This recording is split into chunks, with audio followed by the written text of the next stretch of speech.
Hello viewers, আসসালামু আলাইকুম। SM টিভির পক্ষ থেকে জানাচ্ছি আন্তরিক অভিনন্দন ও শুভেচ্ছা। ভিউয়ার্স, বরাবরের মতো সুন্দর একটি বিষয় নিয়ে আজকে হাজির হয়ে গেলাম। এবার বিষয়টি হচ্ছে ভিউয়ার্স, হোয়াটসঅ্যাপ নোটিফিকেশন কীভাবে আপনারা রিংটোন সেট করে দিবেন বা রিংটোন পরিবর্তন করবেন। এমন একটি রিংটোন দিয়ে রাখলেন যেটা আপনি শোনেন না, কিন্তু আপনার গুরুত্বপূর্ণ এসএমএসগুলো চলে আসে যে কোনো সময়, আপনি বুঝতেও পারেন না, শুধু রিংয়ের আওয়াজটা পান, রিংটোনের আওয়াজটা পান না।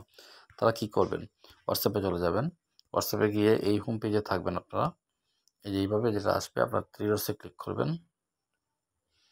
আমার মূলত নোটিফিকেশনের রিংটোনটা চেঞ্জ করবো। থ্রি ডটসে ক্লিক করার পরে সেটিংস আসবে, সেটিংসে ক্লিক করে দিবেন। তারপরে এই যে নোটিফিকেশন একটা আছে, এটাতে ক্লিক করে দিবেন। আমরা মূলত নোটিফিকেশনের এসএমএসটি চেঞ্জ করবো। নোটিফিকেশন আসার পরে আপনি দেখতে পাচ্ছেন এই যে মেসেজ জায়গার নোটিফিকেশন টিউন লেখা আছে, এখানে ক্লিক করে দিবেন। বিভিন্ন রিংটোন আছে, এই যে একটা এখান থেকে সিলেক্ট করে নেবেন। কারণ হচ্ছে আপনি যদি এসএমএস না শুনতে পান তাহলে রিসিভ করতে পারবেন না। তো আমি একটা সিলেক্ট করে নিচ্ছি এখান থেকে।